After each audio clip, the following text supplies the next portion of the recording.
It's one good thing about this is that I don't have to wait through somebody introducing me.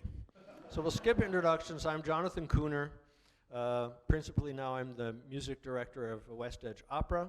Worked in opera a lot, but always wanted to get back to pure music whenever I can.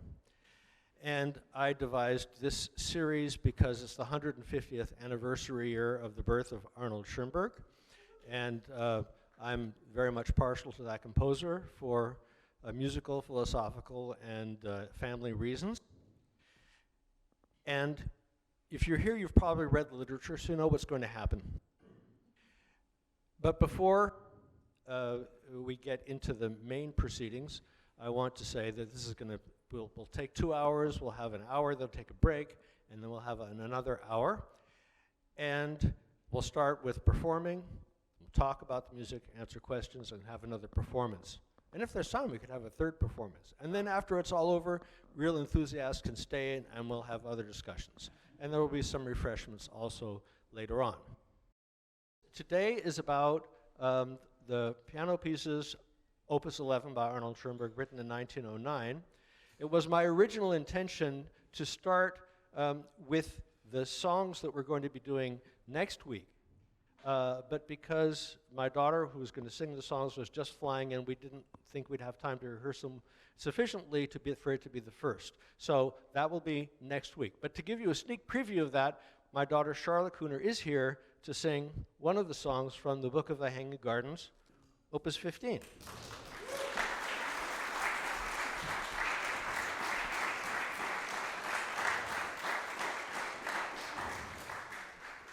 Now the song, this is a sneak preview for next week, and I won't go into anything about these whole songs except to say that the poet has a beloved, and he, she, whoever the poet is in the wonderful Babylonian hanging gardens where it's strange and a lot of strange vegetation and a strange atmosphere.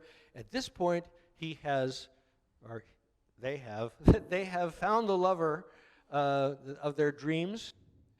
Can't think about anything else. And in this song, which is song number 5, and Saget mir auf welchem Pfade is the first line, basically, it's a short song saying, tell me what path she's going to be walking on so that I can go and I can get my best clothes out of my chest, and I can go and pluck roses and violets, and I can go and I can lay my face down for her to set her heel on.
Now, our first listening to Schoenberg's 3 piano pieces, Opus 11, written in 1909.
Okay.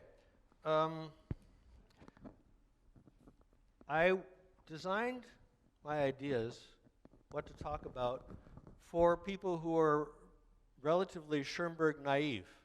But a lot of my friends are in the audience, and I know they're not totally naive. So just to get an idea, I'd like to know how many people know that they've heard these pieces before? Okay. How many people have heard what we would call a fair amount of Schoenberg before? Okay. How many have actually played or analyzed any Schoenberg? All right. So I'm not going to be too slow for most of you, but a little bit. I want to be very, very methodical about this. No diagrams, no notes, very little history, although I will say a little bit now, because anything you want to know about Arnold Schoenberg is out there on the internet. There is the Arnold Schoenberg Center in Vienna, which has a fabulous website with lots of information. Of course, Wikipedia has a good article and sub-articles and sub-sub-articles on anything you want to know about.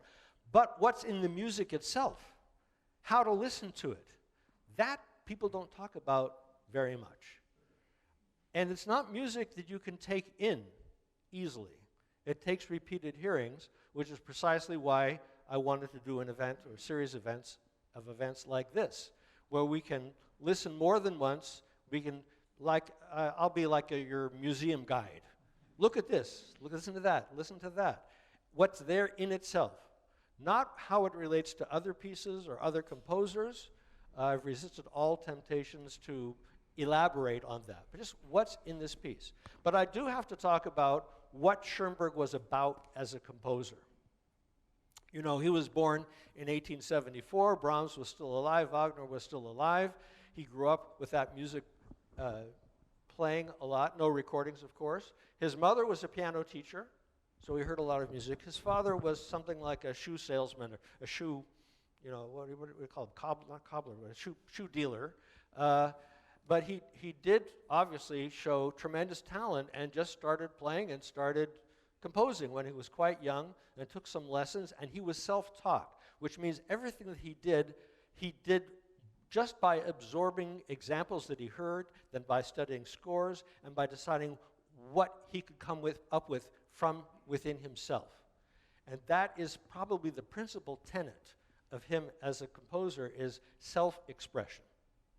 Indeed, you probably have all heard the label for this period, not only of visual art, but also of music, as expressionism, that genre, that kind of music, particularly coming from Germany and Vienna, and it certainly fits, that term certainly fits what he was about.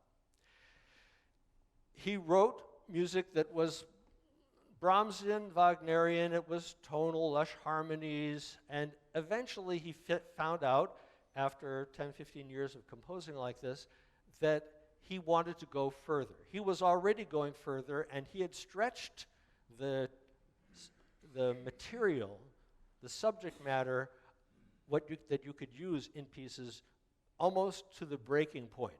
And he decided, why not just take it a step further and never return to a home key? So if you have a chord, for example, the first chord of these pieces in the accompaniment is, well, that chord doesn't exist in tonal harmony. You could create a chord, you could create it in passing motion, or you could resolve it like, or go anywhere. I don't know. You could move to other harmonies which would resolve it and come to a more final sounding in the tonal system ending, but that wasn't what Schoenberg wanted to do with the chords. He wanted to hear what's in that chord, how do the notes relate to each other.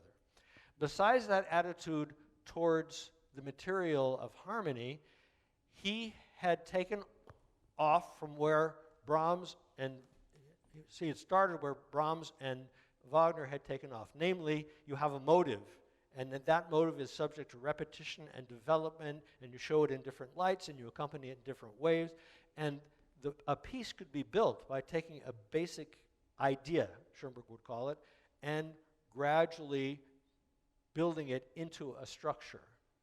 Now, the content of the structure is not the mathematical relationships, it's what the piece is saying. But the structure itself had to be thought out carefully intellectually. For example, I've seen a lot of analyses of 12-tone music or any kind of modern music that say, this is in ABA form. Well, all right, do we know something about the piece? Well, no more so than if I said, let's say, I'm in a play, and I'm Joe, and I'm talking to Carol, and I say, I love you. You're a terrible person, but I love you. Well, what does that mean? It's an ABA form. That doesn't tell you anything about what I've said. It just happens to be the form of that utterance. So Schoenberg was tossing these ideas around, building great pieces of great length, and finding out that he didn't always want to come back to rest at the end. But then he had to make the pieces smaller so he could go somewhere without the final harmonies resolving. Well, for example, I said I wasn't going to talk about any other music, but the song that we demonstrated, not to get ahead of ourselves, but it starts with these harmonies.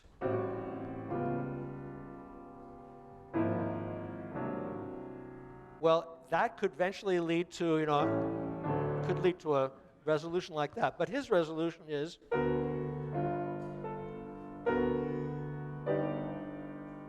instead of it's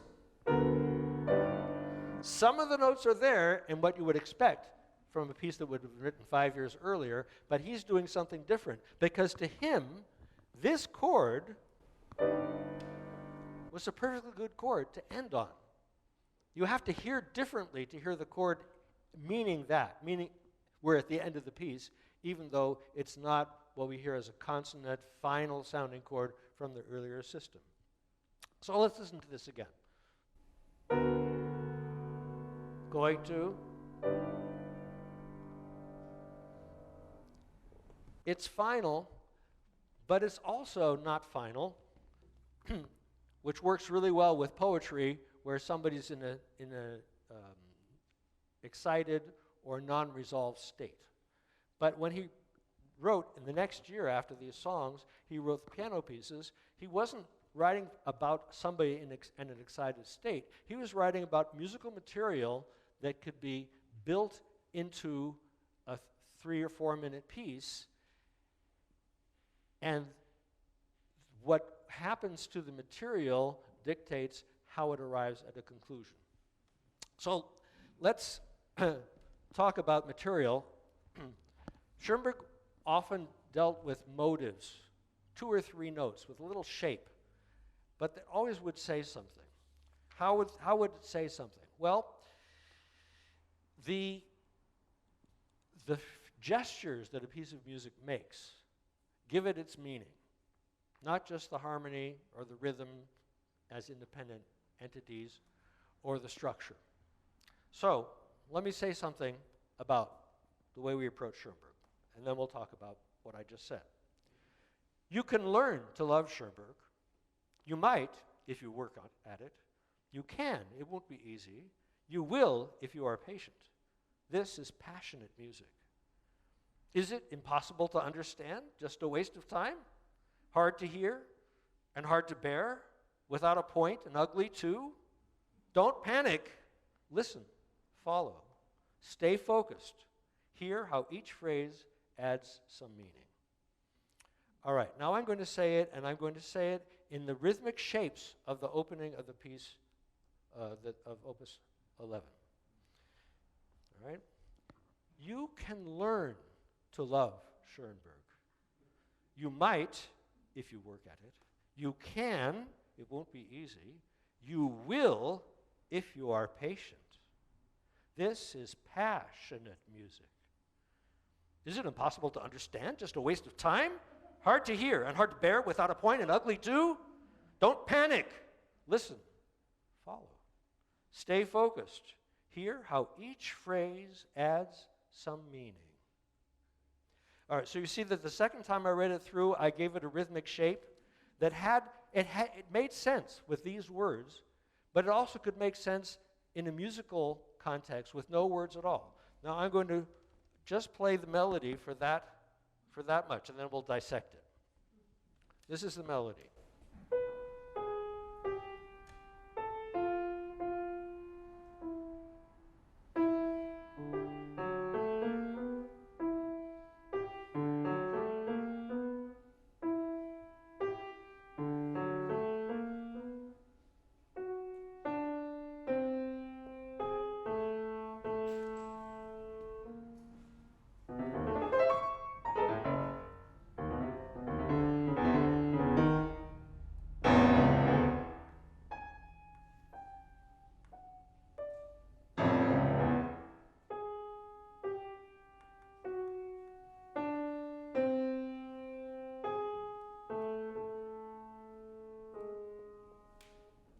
So I hope when you listen to that, you get a feeling of how it makes sense. How, if you listen to it, it's telling us kind of story. It's narrating a musical idea in progression. Obviously, it's not referring to anything like nouns and verbs that I turned it into, rhythm into when I read my excerpt.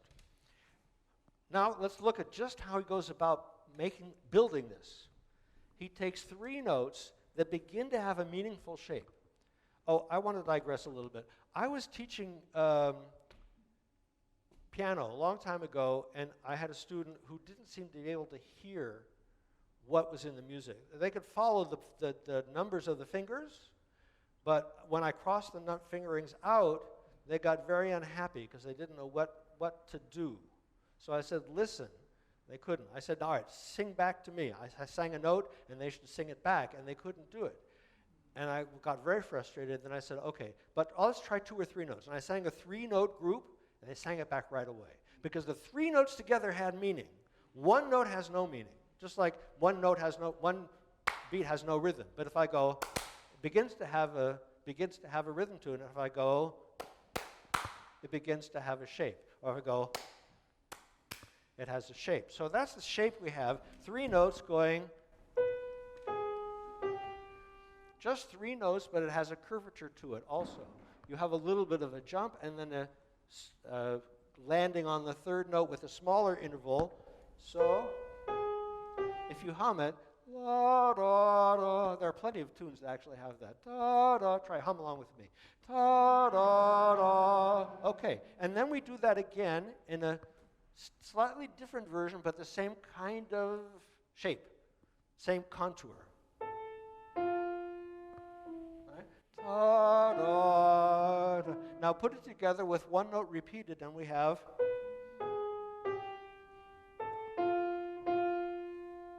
Right? Da, da, da, da, da, da, da. So that's the basic tune. It's a tune. It's the basic tune of this whole first piece. With that, he is now going to explore different ways it can take on meaning by making faster, slower, higher, lower, expanding the intervals, adding things against it. So the first thing you do after you play the melody, you need a response. That's just the first half of a phrase. The response is just 2 notes. These notes were going down and down further. Let's come up a little bit. Ta-da. And again, ta-da. And again, ta-da. So now there's a kind of balance. Already there's beauty in this. There's no harmony that we recognize because you have these chords, right? You know, and they have next chord. So these seem like jarring chords until you get used to them. But the phrase still has that shape.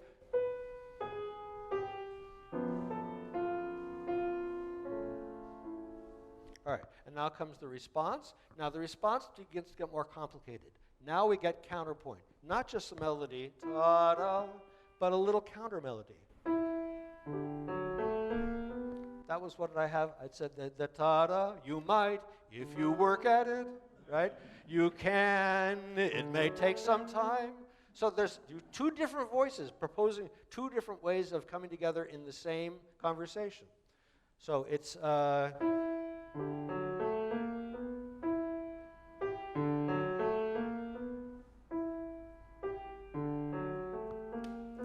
notice both of those lines are rising up. They both participate in an answer to the first phrase, which was going down, and then the answer is coming up 3 times. That's not a Mozart shape, but it's close to it.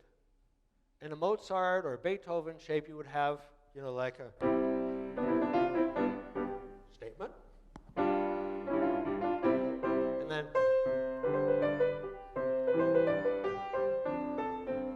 so you have a shape, and then a consequence which takes the same things and answers it. In this case, it's a new variety of a contrasting curvature to answer the opening statement. So, besides those 2 voices, there's a little inner voice. So together you have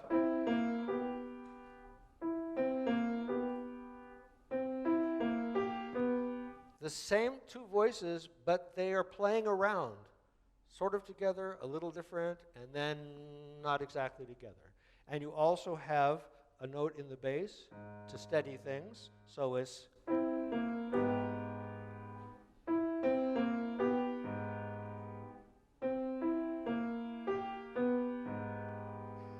and with one more addition, you get this phrase now, a 3-time repeat consequent.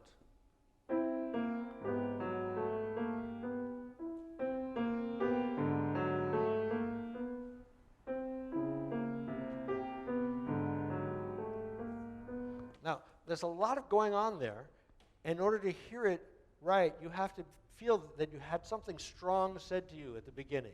This first melody was something strong.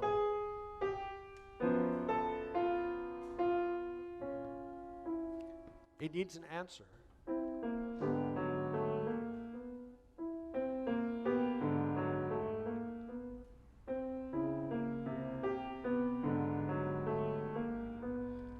What follows that to balance it out? Oh, let's go back to the first da-da-da-da-da, but vary it a little bit to take in the energy of the response that just had. So now instead of you have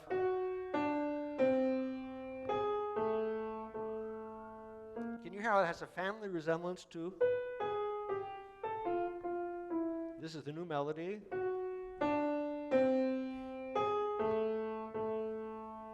It's the same rhythm, it's kind of the same contour, but it's stretched out to take in some of the energy that you had. So this reprise, you might call it.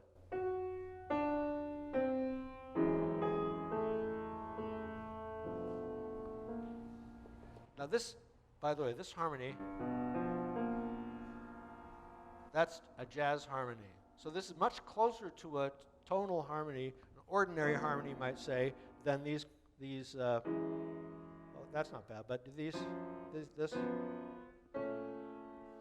Now I'm going to play the whole phrase, and I just want you to participate with it. So this is the key to listening to Schoenberg. You hear the elements, you could put it together, they're telling a story, and as it's being built up, you kind of rehear. It's like you keep the whole melody in mind. You just don't hear this. You hear this, and this makes the shape, and that makes the shape of the whole thing. Right? This is just, and we're done. This is just the first 10 bars. Right? I don't want to do a detailed analysis of the whole thing, but what I want to show you is if you listen to the piece this way, everything that happens has a meaning that you can digest and you can enjoy as a beautiful proposal of organized sound in time.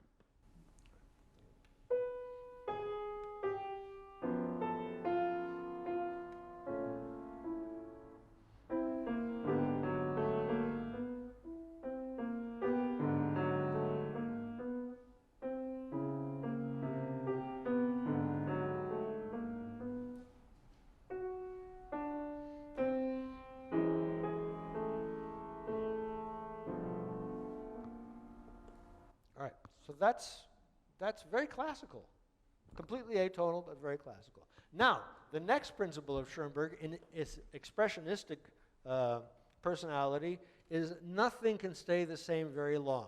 Everything gets interrupted. There's always another idea. Life is complicated. You don't get to stay with one thing. Things take you to something new. If you try something, somebody's going to keep you from going there. A lot of conflict. The conflict in this first piece is between these melodic, you might say thematic kinds of music that I was just discussing, and what has been variously called by different analysts as interruptions or eruptions or non-thematic music. And so here's the first time. After all this nice melody stuff you hear out of nowhere. What were our words to that? It was, is it impossible to understand? Just a waste of time? Right? But it's not random. It's not that kind of an interruption. It's just, it goes very quickly, goes from low to high and back to low, right? And actually, if you analyze, you can hear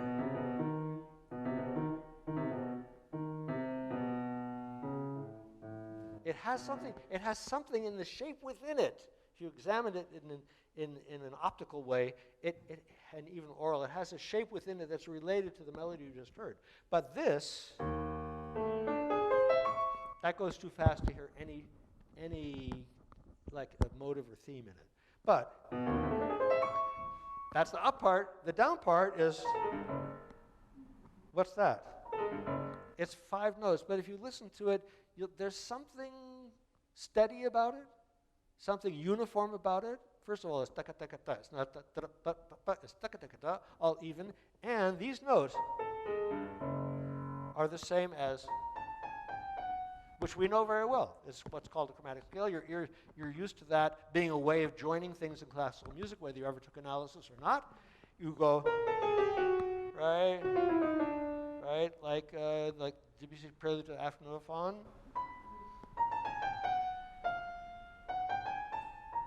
I forgot. Da, da, da, da, da. It's a way of joining with small step motion. So this small step motion is stretched out. So it has the effect of being somehow tidy and also very expansive. So it's a complete interruption of what happened before. Then the next thing that happens, instead of, you get something that's really violent. Just 3 notes in a pattern that goes big note and little, big interval, little interval. All very soft. And against that, very jumpy. Also, I won't go into the analysis of it, but it's also organized. Sorry. But they're not lined up. So you hear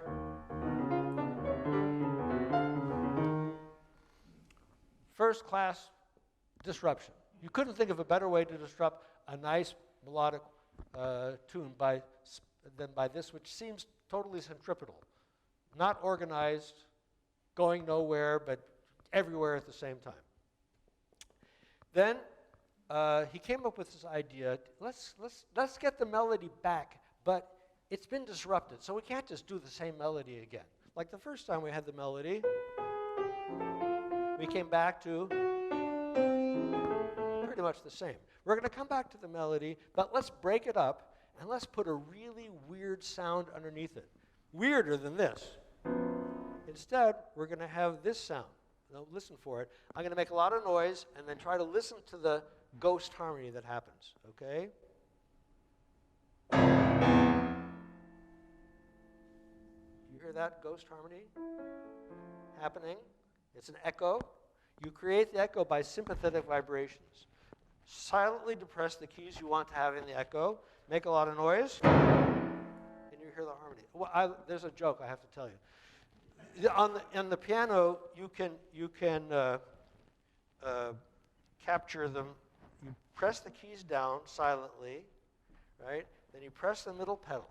Now, the dampers for those notes are up, so they will ring. All the other notes, the dampers will come back down. It's like an auto harp. You know, an auto harp, you press the lever down, lots of strings get covered, and you strum, and only the strings that are free to vibrate sound, and that gives you the harmony. Well, here's auto harp effect. This is opening of Tristan.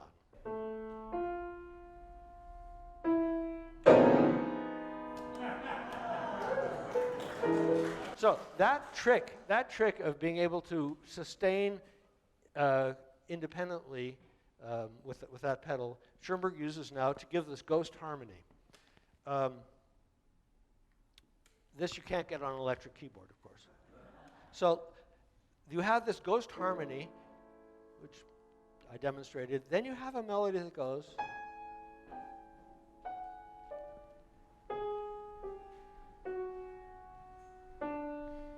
And then, so it's like we're edging back into that original sweet melody with a little bit more and getting back into it. So there's a feeling of traveling, and there's an escape. I don't know what words you could use, but I would say it's an escape from this interruptive music back into our melody music. So let me play this whole interruption now, the interruption, and then the return to the original melodic kind of music. Here's the interruption.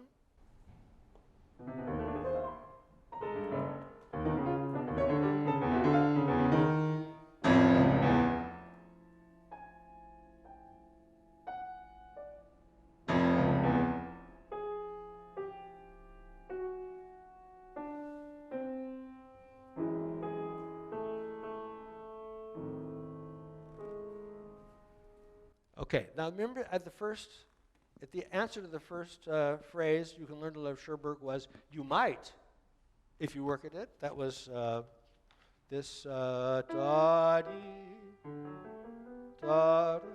So let's answer that what we just heard by something similar, but more aggressive.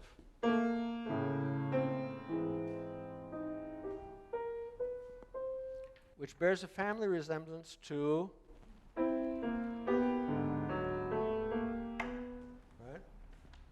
do this again.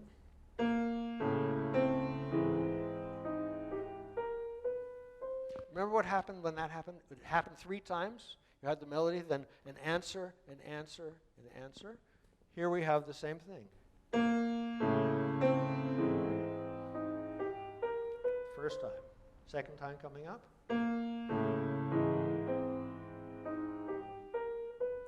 Third time, a little different. The tail of that, ta-da, which is a gentle figure corresponding to, or now has more shape. And it ends with a kind of chord. That becomes, now the next section is, so the tail end now leads into the melody of the next expositional section. And now we have something we haven't had before, which is one voice followed by another voice, and another voice like a canon. Imitation. One imitates the other, and you have a buildup of this melody. Dee-da-da.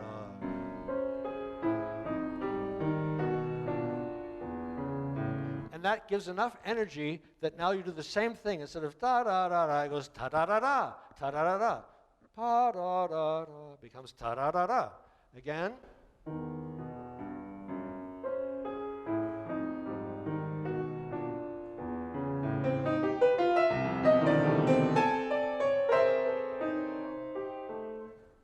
So you begin to hear how one event just doesn't happen. Even if it seems random or like you didn't hear it before, it actually is a logical extension of what happened before. And I don't mean logical in terms of mathematical diagrams. I mean the way it feels for a phrase to go in music. I just want to say a little bit more about what happens in this piece, which is this figure, which is a half step but elongated to be almost an octave. This is octaves. That would be easy to do, but he wants this. That figure can now be placed onto the main melody. So you have the melody that goes, but you meld it together with boop, boop, and you get.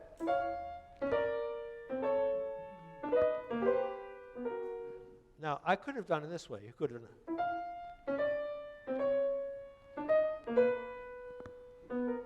You hear how it's the same melody of dee da da, the one we sang, only it has that blip in it. But to ameliorate that, he makes a little duet out of it, not but. Two notes together, that makes a little harmony.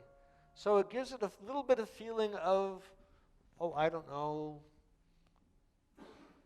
pleasantness or relaxation. It isn't quite,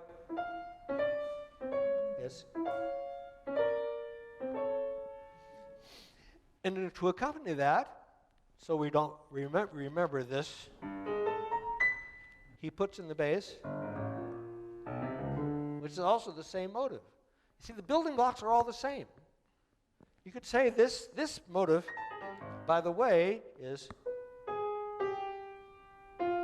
da da da da da da da da da. Those little intervals get expanded. Now here you have the melody melded with the boop blip, and in the accompaniment you have a little counter melody of the same material revised.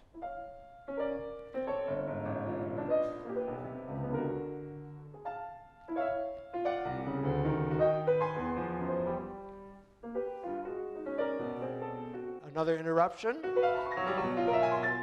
And now here's another weird one. These, by the way, are not violent. They're very rapid and they're very impulsive, but they're also very soft.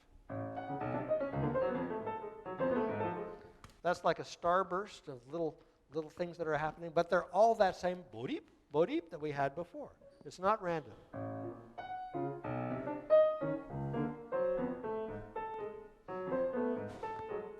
Put it together really quick, and it sounds random, etc. So this whole piece is built up out of these elements, which are not just something we'll put a technical label on. They're actually musical bits of musical meaning that are put together into larger and larger forms that balance each other. So that another thing that happens is that the melody, which is always up here in melody territory where men and women could sing it, now comes in the bass. So here's getting close to the climax of this piece. Here it comes.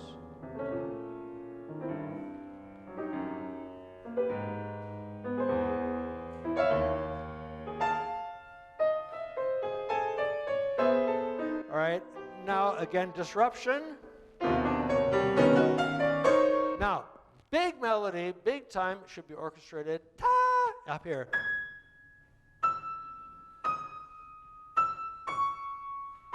Together at the same time as the disruptive elements. It's like the maximum amount of argument you could have between these two contrasting energy patterns. So here's the climax.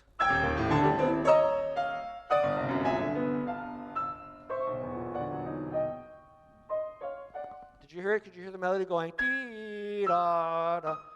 The problem is, I would love to be able to sing it, or have a singing instrument like a flute or something playing it, but it's a piano which can only hit, and it has to hit hard because there's so many other notes playing that if I don't hit it hard, you won't hear it at all because all these other notes are going on. And so that's the big climax. Let me play it again.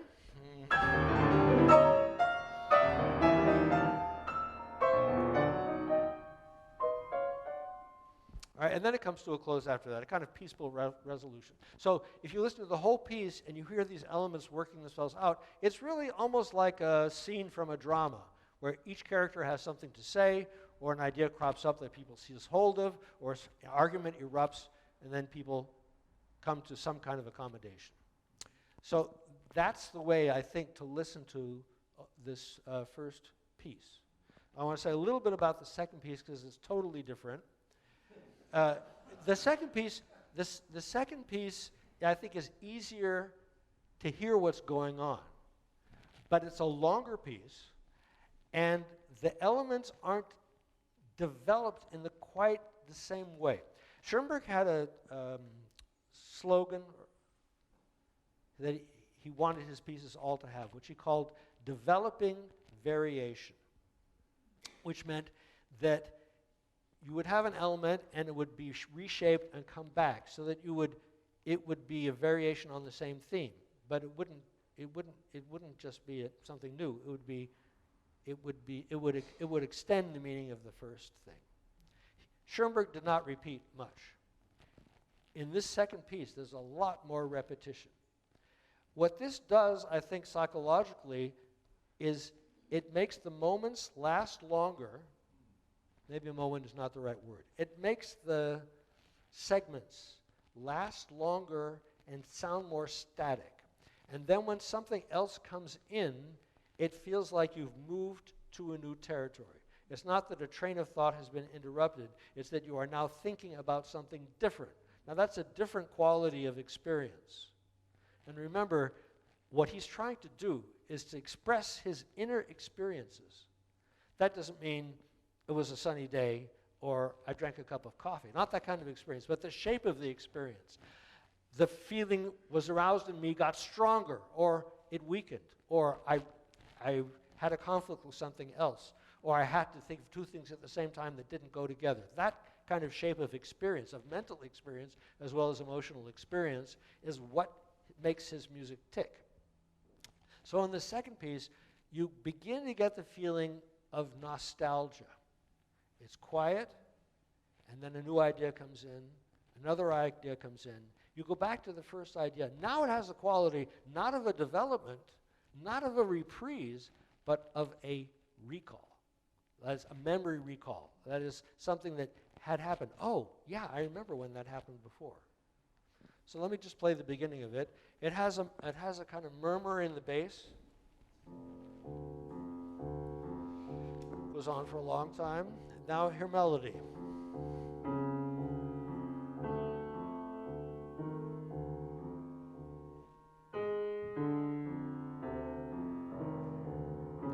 So slow notes, medium low.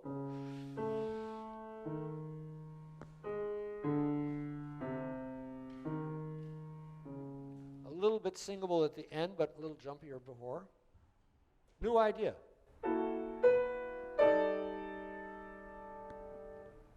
Totally different from what happened before. Just cuts against. But you don't have the feeling it disrupts. You have the feeling you have simply like gone on to the next slide. Right? So again, the end of the first melody.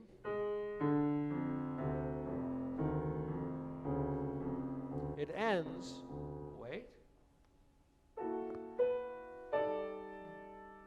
Can you feel how that's a different kind of opposition than what we had in the first piece? Where something happened, immediately something new took it in a different direction. This is different. It's like you think one thing, then you think the next thing. Connected to that now is, it's very brief. To catch what it means, you have to pay a lot of attention. It's two notes together, lower, arriving at a single note. So it's ta-da-da. Two notes. That in itself is a little bit of an idea. I'll do this again. Melody, aspiring upwards, answered by downward retreat.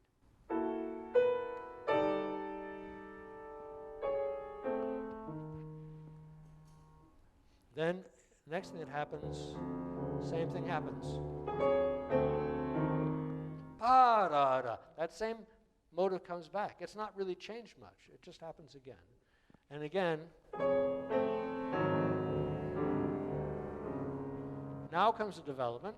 Instead of ta-da-da, it goes ta-da-da. These motives are being worked out, but they remain separate from each other, and they'll return in the second piece. After a long time you haven't heard one, it just comes back, almost the way it did happen the very first time. And the climax of the piece, which is the hardest part to play, is when it comes back. Sorry. It's the same thing, but slightly changed notes. And now he takes it apart. Those notes become, he just takes those notes and makes a little shape out of it, which is originally now he takes that bit, just as in that same bit of, was like plastered together in different variations. Now comes a big climax just by taking those elements and recycling them faster and faster in shorter units. So this is the climax, which I find very hard to play.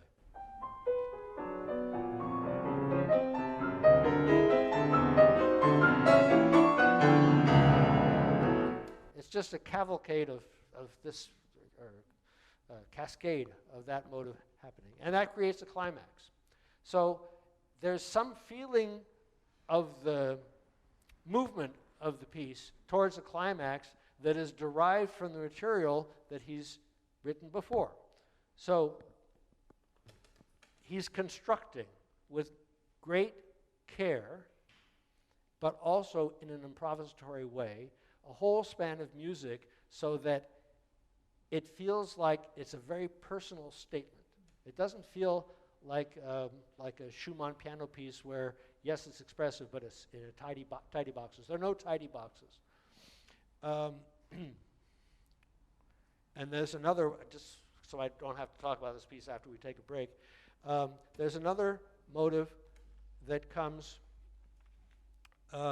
which sounds like all of a sudden, oh, I forgot, or something in the past that I don't quite remember.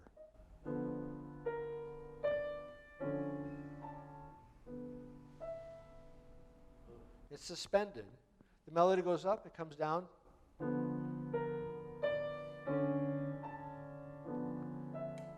The chords change and come back. It has a kind of static quality to it. It's not exactly yearning. There's some feeling of trying to get at something that doesn't get expressed.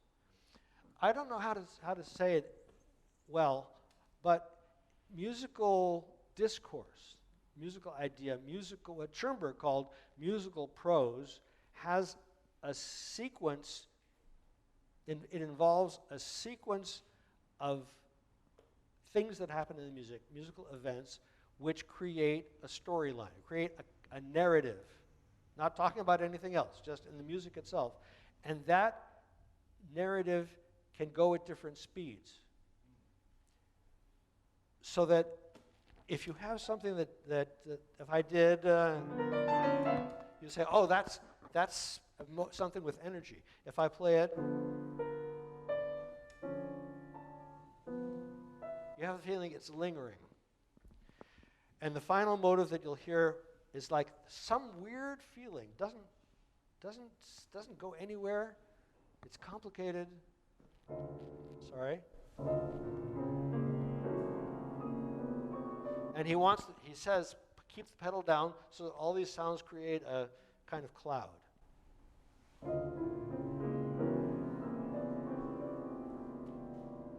Which is a different kind of experience of what sounds do through time. So the second piece, he's exploring and trying to create a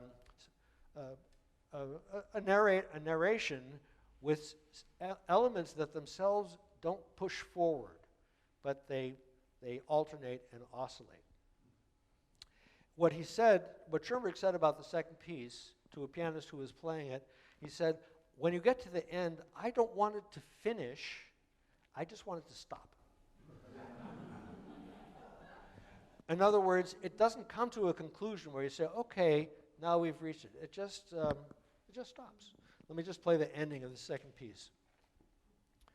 At the end, there's a kind of recall of all the different motives. You have this oscillation, a climax with it. In the middle, I talked about this one.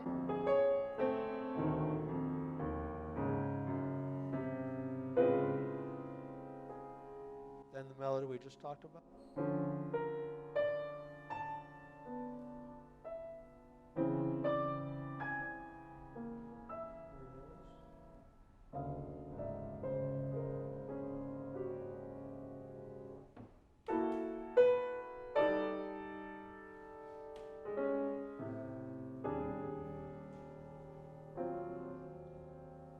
I think it really does.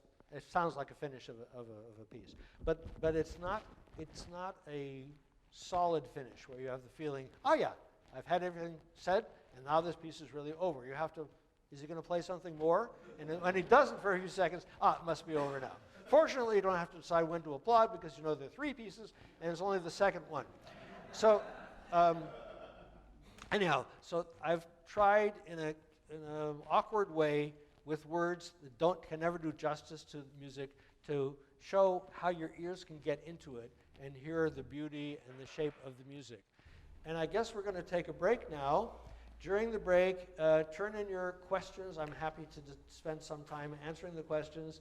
After, I guess we'll take 10 minutes or so, and then maybe talk a little bit about the third piece, and then I'll play the whole thing again. Okay? Thank you.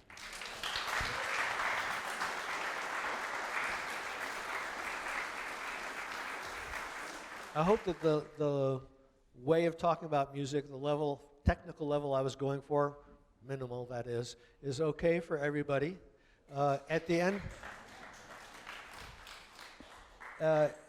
when we're done, and I don't think I'll be finished right at 5, a little after 5, we'll have more refreshments, and you can have more, and people who want to ask more questions and maybe get more technical, we can form a little circle here and discuss it more. Because for me, this is like a seminar in the sense that we're all exploring this music and we can help each other find things. For example, I have a good friend who's an excellent pianist, better than I, and he had a reaction to the way I was playing the piece that didn't quite, to his ear, and actually to mine as well, he's perfectly right, didn't get some of the more important things about this music, what it has to say. Not how technically it's put together, but what the meaning of the piece is, what it's trying to express, the mood it has, or the level of sound that it has. On my reprise, I'll maybe try to go for that a little more when I play it again. So let me just read these in whatever order they happen to be. You used prose to illustrate the meanings in the music. Do you think Schoenberg was at times writing the notes and rhythms of speech rather than song? And the answer to that is, well, absolutely yes. It's not that he was writing a speech. He was thinking that these piano pieces were speechifying, but when he wrote for the voice, he definitely was thinking of the rise and fall and the rhythmic inflection of the words as spoken, as well as the poetry that surrounds it. The pieces that we're going to do this coming Saturday are not very prosy. They're quite poetic. And that left him room in those pieces to write more what most of the time what you would think of as cantabile song style of singing, and not so much of what you might call the parlando or recitative or speech kind of singing. But Schoenberg started off writing a lot of songs. He was very concerned with getting things out through the voice. And he always said about himself that he wasn't good with expressing himself in words. Besides being, I think, just a statement of fact that he thought in tones rather than in words, I think it betrays a sense of wanting always to be able to say something about the real world with words that have real meaning in the world. And he wrote a lot. He wrote a harmony textbook, quite long. He wrote treatises about music. He wrote about the theory of music, about the history of music, about the morality of music, about the music business, and so on. He was full of very deeply thought out, strong opinions about what is happening and should happen with art and music in the world. So it's not that he wasn't gifted with words, it's just that he had the feeling that he could somehow say it better if he really wanted to. And of course, he emigrated from Austria, and he was working in Germany, emigrated to the United States, ended up in Los Angeles, and his English was not bad. And when he wrote in English, he wrote very carefully. But I think he must have felt, especially those last 15 years of his life in America, that there's always kind of a language barrier. But when he wrote in music, when he went away from songwriting to more instrumental forms, you do find a different style of how the notes get put together. He doesn't write as lyrically for instruments as he does for the voice. All right, that's that question. True, false, L.B. Meyer tried to hire Schoenberg. I think what happened was that they had an idea that he was living in L.A. and all the film composers knew him, and they said he's a great composer, ask him to do something. And so he did ask Schoenberg to write music for a film, and Schoenberg said, well, yeah, I'll write the music, and then you have to make the film match it. And that didn't go very far. As opposed to a real film scorer who will, when the editor says, oh, I forgot, we have like a 3-second shot of the trees there between these two lines, you have to write some more music, and the film composer just has to write it. When San Francisco Opera was doing the Previn opera, Streetcar Named Desire, I was working on that show, and several times the stage director said, Andre, you made this happen too fast. I just need more time to get the people to where they need to be on stage to get the next line. I just can't do it. And Previn said, okay, how much time do you need? And he said, I think 6 seconds. Previn said, okay. And he went to the next room and came back and said, okay, now here's 6 seconds of music. You can put it right there, and it'll make it work. So that's a professional film composer at work. So how do you think he would have been as a film composer? I think wonderful ideas and terrible in the business. He did write a piece, his Opus 34 accompaniment to a film scene, but that was not to a real scene. That was, he imagined the scene and then wrote the film music that would accompany this imagined scene. He didn't put down exactly what was happening. It's very interesting. He wrote a sequence of feelings like worry, trouble, fear, impending disaster. You know, that he was thinking in emotional terms, in subliminal terms. And I'll get back to that later because it's a very important part of his music. A friend of mine also said it and reminded me that I hadn't emphasized it, that aspect of his music. All right, how was his own piano playing? Any recordings of him playing others' works? No, he didn't play the piano much. I've never heard anybody describing his piano playing at all. He conducted, not well, and he just wasn't gifted, and he probably stopped and rehearsed too much instead of letting people play. But he was very exacting, he had terrific ear, and always tried to go for, it really had to be right. And he played string instruments. When he was in his teens, he played in string quartets, and he played the viola, which I guess was uncomfortable because he turned around and played it like a cello. But he was not a pianist. All right, what year was Opus 11 written? It was written in 1909. And in the sequence of events where Schoenberg turned away from tonal music, which is in a very real sense equivalent to a visual artist turning away from real representational art and from realistic perspective into other ways of having the surface of the canvas take shape and mean something to people. It was around the same time, and in 1907 and 1908, he started experimenting with pieces that did not return to a tonal center, chords that did not seem to indicate a tonal center, and in 1908, he started writing the songs that we're going to do, which definitely turned that corner, the Book of the Hanging Gardens. In 1909, he wrote several pieces that were very much like these piano pieces, where you can hardly distinguish a theme that repeats.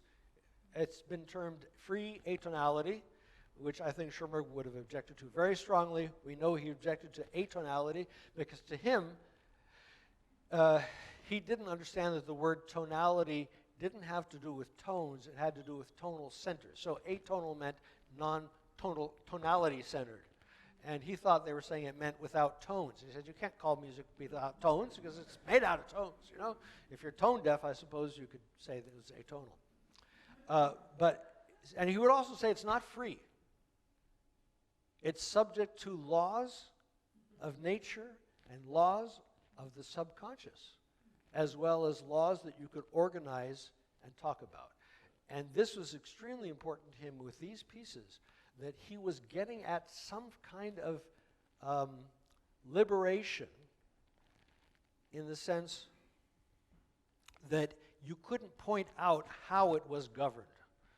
But it was governed. It was governed by something inside that you had to trust, your inner nature you had to trust. And he always did.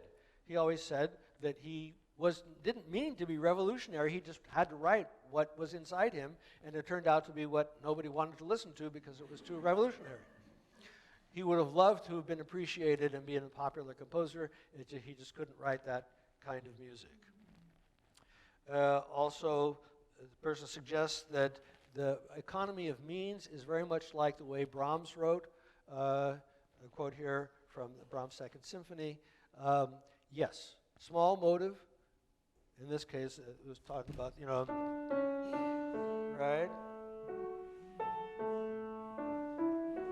You can analyze that and see how it's all formed from just 3 or 4 notes put together and recycling them and arranging them in different ways to create a nice melody and build a whole symphonic movement out of that, or even a whole symphony. Yes, Brahms was one of Schoenberg's ideals.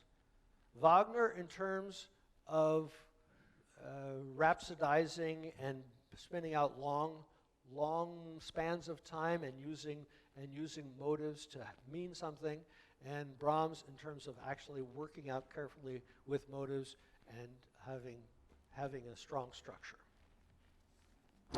All right. This person says, I can't make much sense of the succession of harmonies. Can you comment? Sense is in the ear of the beholder.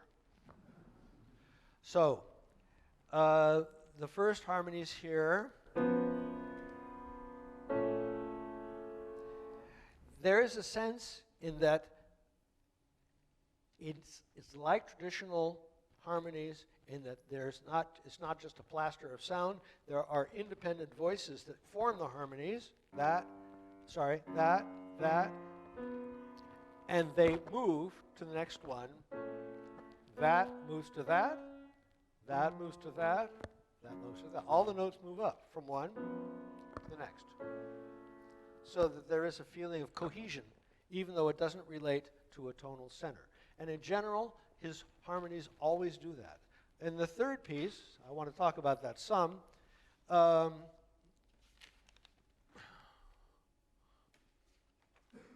You have, let me pick just an example here.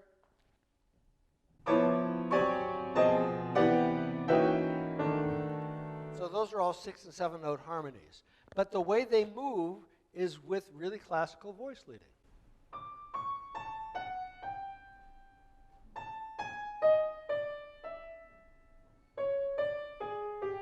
Each of those segments that I played is one of the melodies that are being all put together, one of the voices.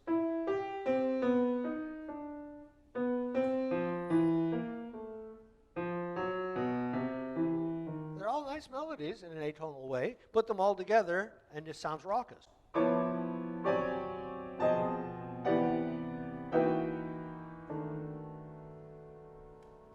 If you listen to it, I've played several times, and just listen to how the harmonies gel, and how one has different balance to it than the other, and how one leads to the next.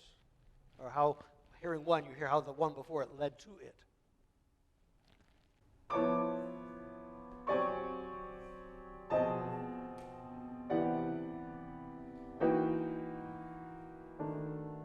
Now it's all in crescendo, so they're actually moving ahead.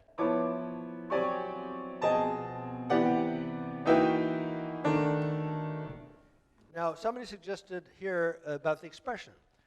Do these harmonies then, because they're so complicated and have dissonance, do they project anxiety or dark secrets? Now, again, this is in the ear of the beholder, in the ear of the listener. The first time you hear it, you think, oh, God, this guy's crazy. He's just got so much anxiety and dissonance in his head that he must be tearing himself apart inside. But that's not true. Schoenberg was a family man.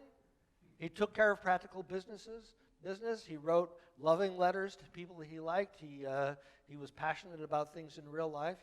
He enjoyed life. And what he was expressing was things that are complicated in human experience, but not necessarily anxiety.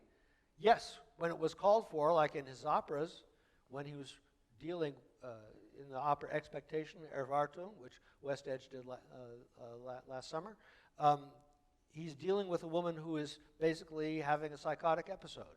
And, of course, in showing what she's feeling, that's what those musical moments are going to mean. But it's not because the chords in themselves deliberately produce anxiety that he's doing it. Let me play that again. Gently.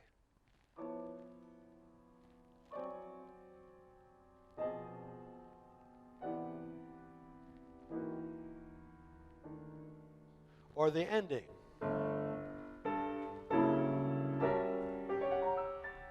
Very nice harmony. How he expresses it? Well, you hear it several times. So it's not that you're feeling, oh, something terrible is going to happen. No, this is the ending of the piece. And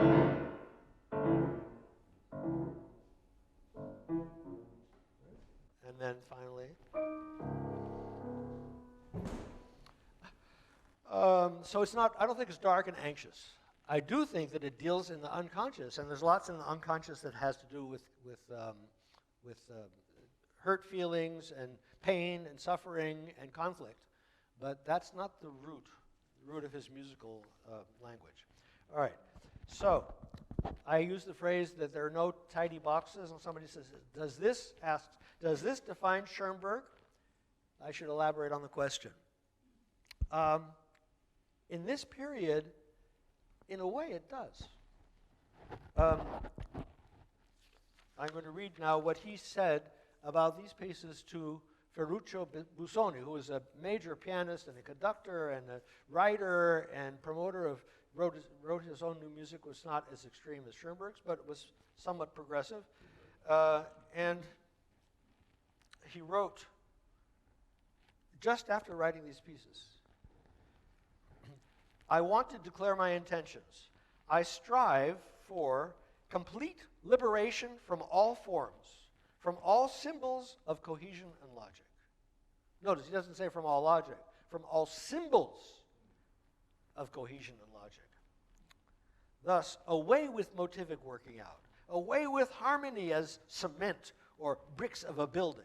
Harmony is expression and nothing else. Away with pathos, away with huge scores from constructed towers and other massive claptrap. My music must be brief, concise, in 2 notes, not built, but expressed. So that was his credo at the time. The next question is going to be about 12-tone music. I'll get to it. If Schoenberg has liberated the dissonance, what is the subject of his book, Harmonielehre? Well, that's an interesting question. Schoenberg talked about, he didn't use the word liberation, he used the word equivalent. You know, I forget what the German word he used was. In English, I called it emancipation. That's the English word he chose. Not liberation, but emancipation. Is there a difference? I don't know. Emancipation of the dissonance. By the way, I heard somebody mention emancipation from the dissonance, but that's not what that's wrong. I forget what program note I read that in recently. San Francisco Symphony, I think. No, emancipation of the dissonance. That means precisely that a chord doesn't have to resolve to be effective, and a chord's meaning doesn't have to do with the way you expect it to be resolved. It has to do just with the way it sounds. Now, the problem with this is you can't tell somebody how to listen to a chord. If I play this chord, you know, right? You can't tell me that nobody's going to want to hear how it resolves. Some people could probably listen to the chord and say, oh, well, that's a nice chord. They can characterize the intervals, but almost everybody who's grown up with tonal music is going to say the meaning of that chord is that it wants to resolve. And Schoenberg was trying to say, no, we can talk about the meaning of a chord just in the way the sounds agglomerate to each other. That's what he was striving for. And this coming Saturday, you'll begin to hear just how he made these steps towards using chords in that way, so that eventually you could have chords like this, with dissonances. That's a dissonance, and that's a dissonance. Put them together, add chords in between.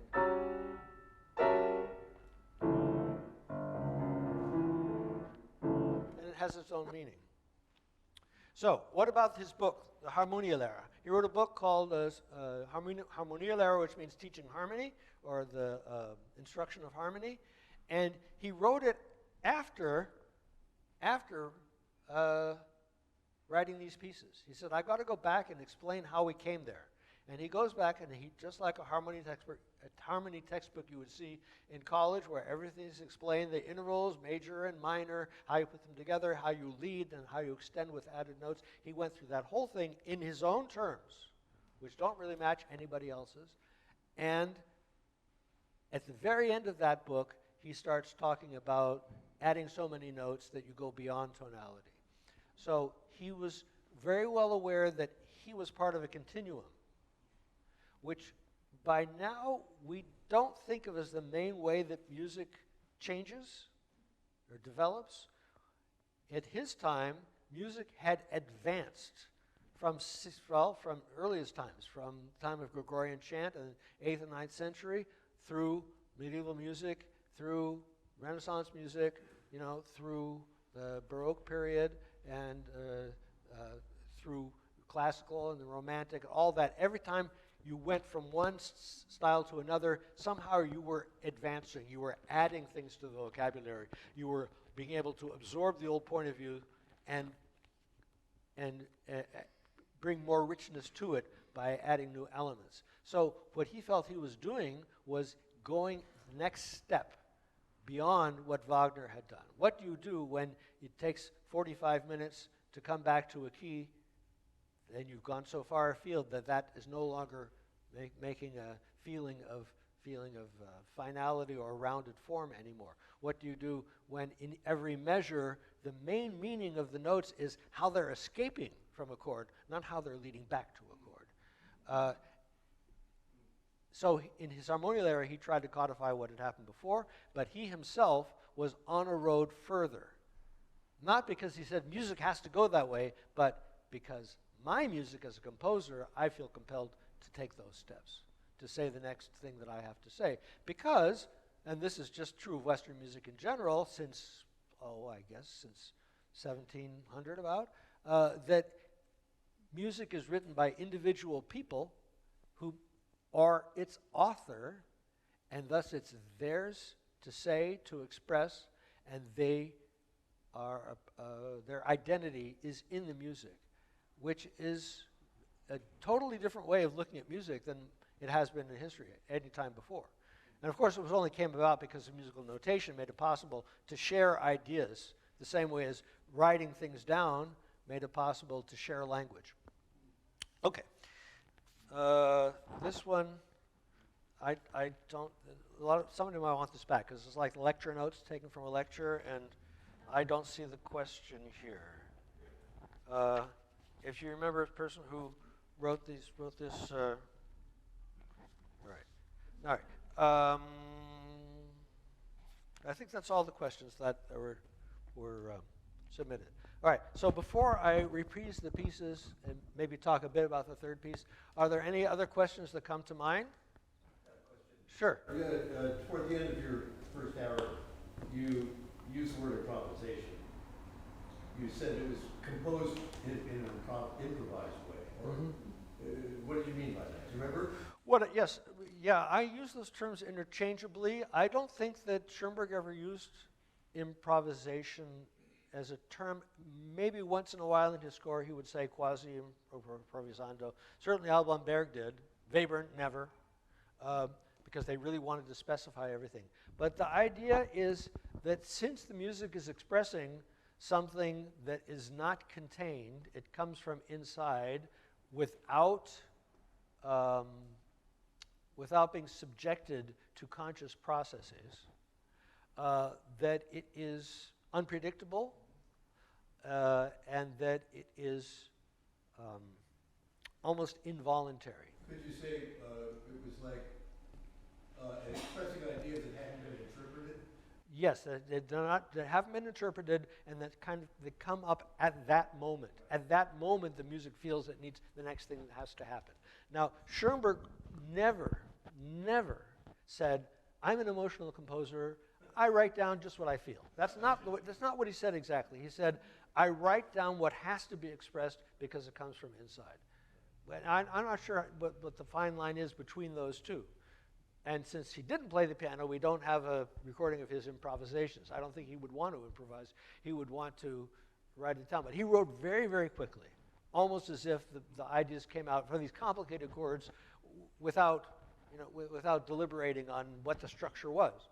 And what has happened since his death was that his music was obviously important in the development of 20th century music, and people wanted to understand it, so they developed tools, analytical tools, which had to do with exactly these properties of tones that you could look at because they're written down on the stave, and you can measure the half steps between them, and you can measure the lengths, and when, especially because he developed a 12-tone system, which was quite systematic and quasi-mathematical in approach, that the whole mathematical way of looking at music, and especially on universities in the United States, but also in Germany, became extremely important, and I think did a real disservice to the understanding of expressionistic music, and also of his later pieces, which were not so expressionistic, that is, they didn't seem to erupt. They were more carefully composed.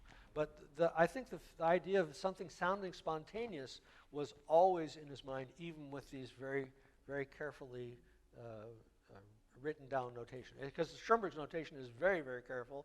Lots of details of how loud, how connected or disconnected, the timing of it, when to take time, when to go faster and slower. Very, very precise. And he himself was very exacting about the music saying what it had to say.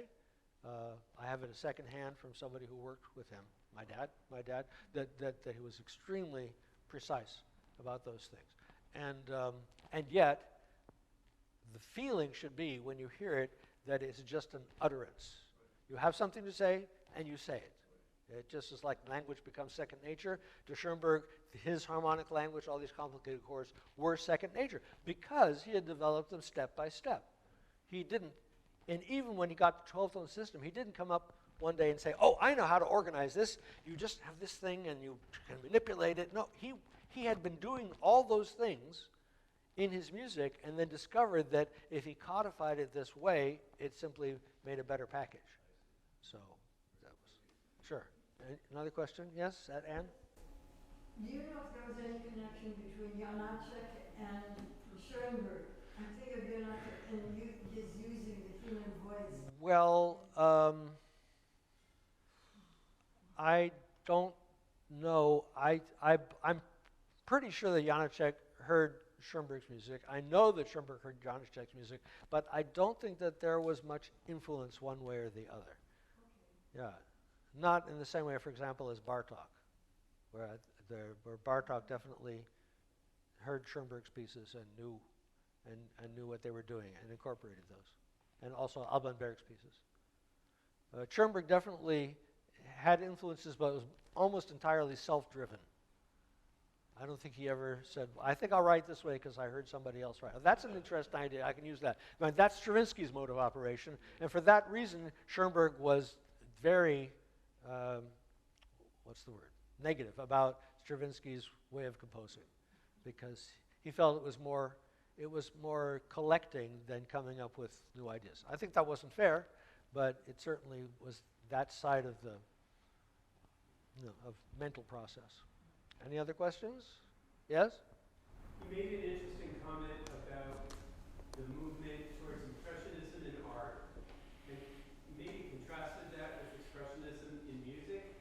And I'm wondering what your thought is about whether or not he started a movement or was kind of an outlier, when in art, a lot of people became impressionists, and that became a whole movement.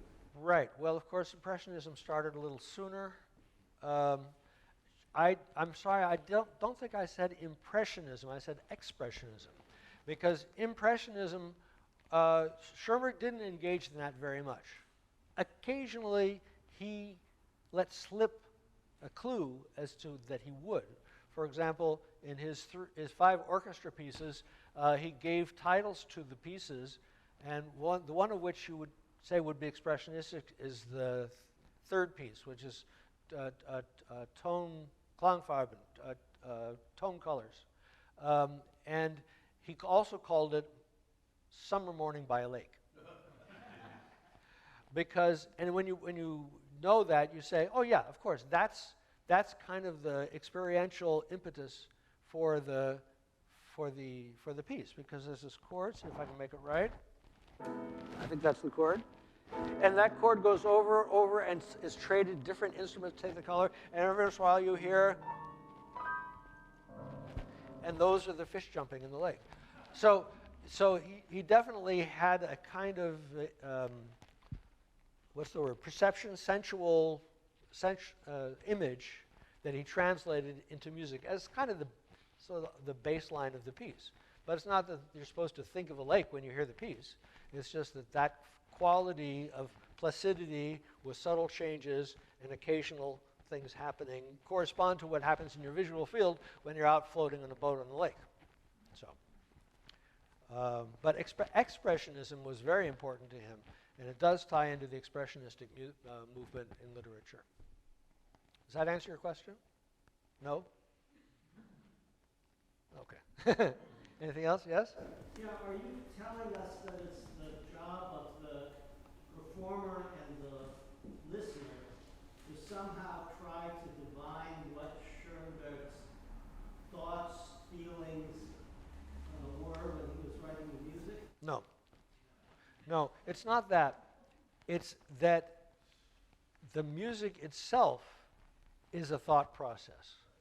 That there is an idea that the music has, and it's a musical idea. Now, my interpretation is that these musical ideas gain meaning for us, not as simply observed phenomena, but as correlates of other qualities of experience, or the qualities of other experiences. For example, a crescendo corresponds to an increase of energy, literally decibels, but physically, you might call it emotionally, sub-emotionally, of an increased muscular tension you feel in the body, or increase of awareness that something is going to happen, so that you have an increase within different experiential modes that the music is talking about in its own mode. So for him, a musical idea was precisely a cell. By a cell, I mean a unit of several notes, like. And what eventually he would do would say, you know, that is related to, it's the same 3 notes, but in a different order. Or what about that note and that note are not the same note, but we give them the same name in music because they meld together so well. They almost sound like 2 versions of the same note. So we give them the same name. But that's arbitrary. They just happen to have a relationship in vibrations. So is related. So what about this? That's related to, because it's those 3 notes played at the same time. So what about this? Or that's related to. So that these things tie together because they're made of the same stuff somehow in our perception. And once you set your ear at it, you begin to make networks out of all these little cells, phenomena that become then a language. I think Schoenberg thought of it more as a language than anything else. So he talked about the opposition or the contrast between style and idea. He was very big on that. That style had to do with the way the music goes, whether it has this kind of harmony or that kind of harmony, or whether it is, more like Debussy or more like Sibelius or more like Mozart. But that's not the idea. The idea is what actually happens with those tones. Listen to the tones. Don't listen to the broad emotion of it. So the style is bad to be concentrated on. The idea is good to be concentrated. So in answer to your question, what I'm proposing is that you listen to how the music tells its story without worrying about what was going on in Schoenberg's life, in his brain. Just what did he create that you can take meaning from, and hope that this somehow connects to something that was in his life, or maybe it doesn't make any difference. Like, do we need to know what Beethoven did that week when he was writing the finale of the Eroica Symphony? No. All right, does that answer the question at all? All right, any other questions, or should I just play? Yes? Do you think there's any continuation of this hyper-romantic style in his early pieces into his 12-tone music later on? Is there also a romantic spirit in that? Or is it purely gray, not No, academic? there definitely is. I wouldn't call it a romantic spirit, but I would call it an emotional spirit to it. And if you come on the third week, when we do the string trio, Opus 45, that's 2 weeks from today, but in the evening, you'll hear how he, operating within this 12-tone system, which I want to say a couple words about, he was being as expressionistic as he ever was in 1909. And that was 1947, I think, the string trio was written, or 45. It's Opus 45. Schoenberg's opus numbers and the years kind of correlate pretty closely. You have to have a little chart, the same way as in Manhattan, you get the street address on the avenues versus the cross streets. You know. 1946. So he definitely wrote that one as a response to an experience that he had of nearly dying of a heart attack and being revived by injections and so on. All right, I want to talk a little bit about 12-tone music because the question is really good. How did a composer who is writing this totally free, uncontrolled gushing of expression, it seems, end up writing pieces where mathematicians like to talk about them because there are patterns of notes that get turned around and turned upside down, and that seems to be the basis of the music? Well,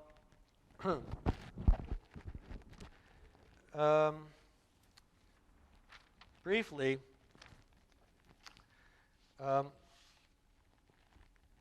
just to talk about the procedures that he was using that led him to the 12-tone system. Here's a 12-tone piece that's 3 weeks from now you'll be hearing, Dreimal tausend Jahre, and here's the soprano line.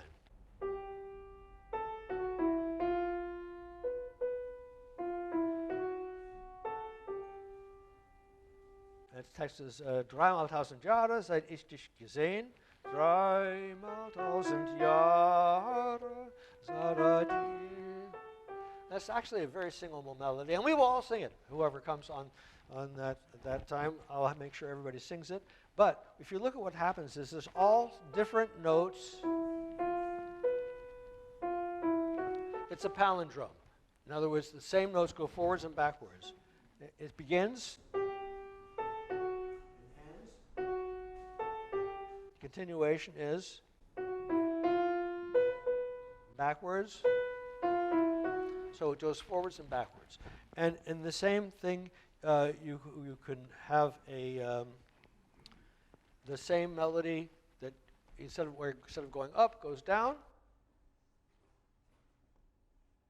Here's one of the first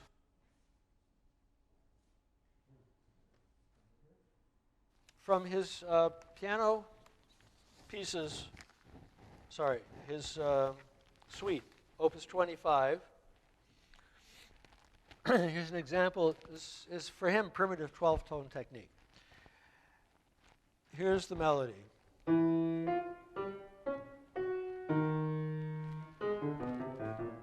Now, there's a sequence of notes. You don't have to worry about it. It's a tone row. It's 12 different notes, but their ordering makes it a definite collection of intervals between one note and the next. In other words, this way. It's the same interval. And then. So the melody is. Sorry. And it's imitated then by the other part, which goes, which is exactly the upside down. Not the same notes. The notes that this one has, the notes that remain are now played this way. It's the same rhythmic articulated shape, da-da, ba-ba-ba-da. But the first was ba-dee, ba-ba, and the other goes dee-do-ba. It's the inverse. So regular form, inverted. All right. Now the second half of the pattern is, which I won't analyze, but it goes down and then wanders around.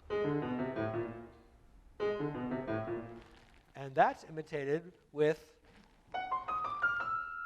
which is the same thing upside down. So, but like any, it's a canon. One voice plays exactly what the other voice did with some manipulation, moved up or down or turned upside down. So together, and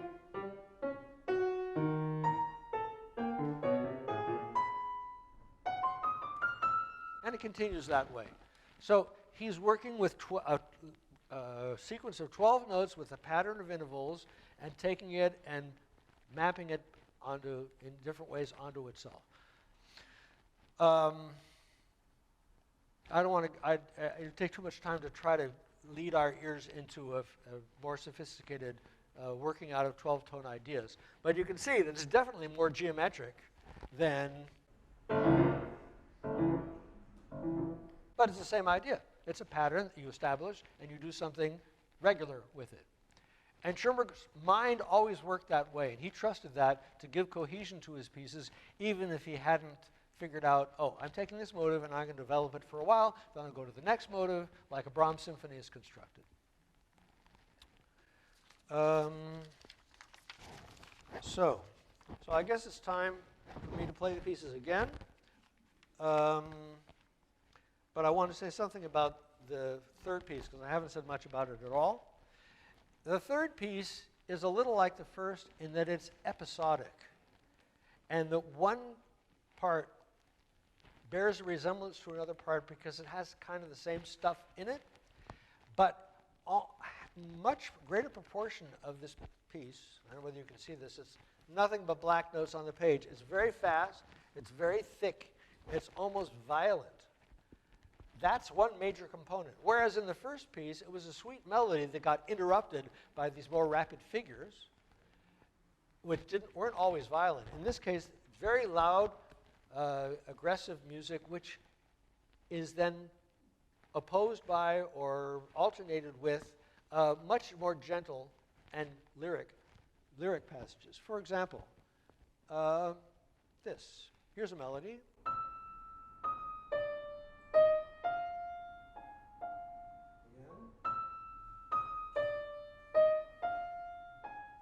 Which is an expanded version of this. Kind of a rocking melody. Goes a little more slowly.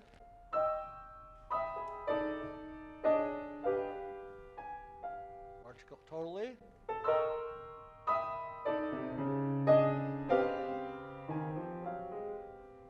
Now, this whole piece is written in 6/8. Which has a lilt to it. If you just think of the meter abstractly, ta-da-da-da, ta-da-da-da. So we have ta-da-da-da-dee-da. Or another one.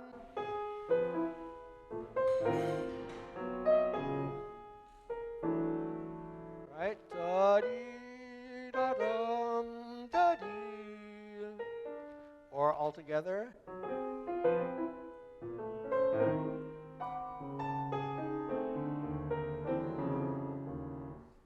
So in the third piece, it's much shorter. Every episode is shorter. There are like 20 different episodes in the space of 2.5 minutes. That's like 7 or 8 seconds per episode.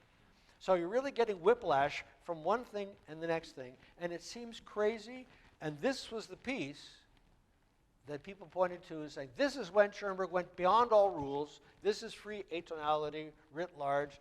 No more themes, no more motives, no more construction, just stream of consciousness writing. And then the next generation of people talking about it said, oh, wait, not so fast. This chord, you see this chord?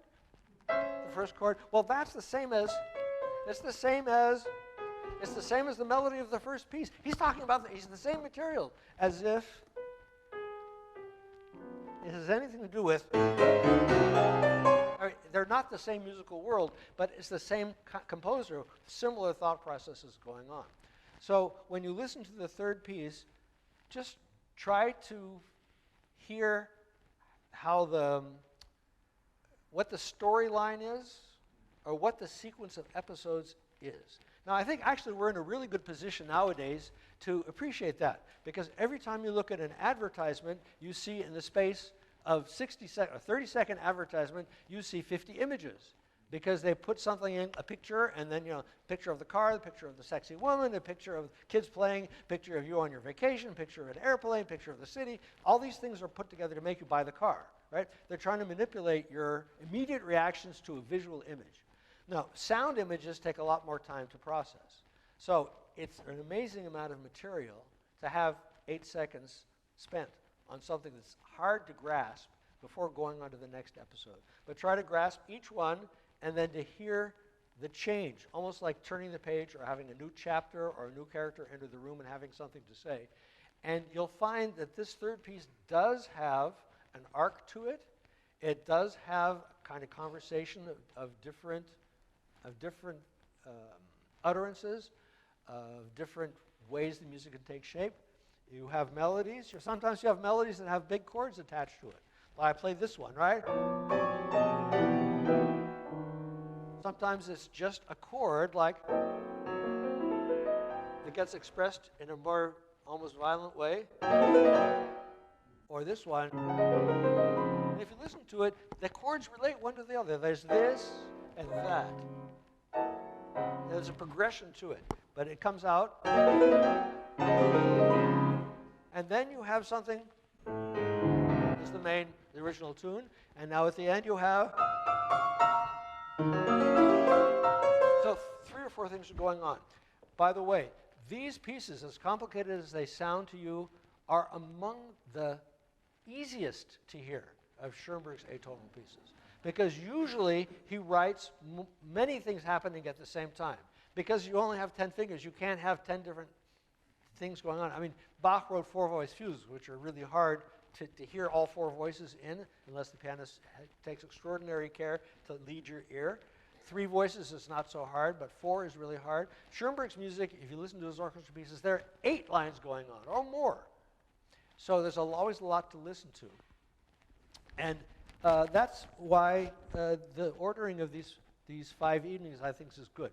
Because we have solo piano pieces, then we're going to have songs, 2 people, then we're going to have the trio, then we're going to have a cappella chorus, 4 voices, soprano, alto, tenor, bass, and then we're going to have Piero Lunaire, which is 5 instruments and a vocalist. So we're going to go in some way in order of increasing complexity. So if you get used to this music, come back next week for the next dose. Build up your resistance. Okay, so we're kind of over time. I'll just play this, and then we'll terminate. People want to stay, have more refreshments, can do so. Opus 11, number 3.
Thank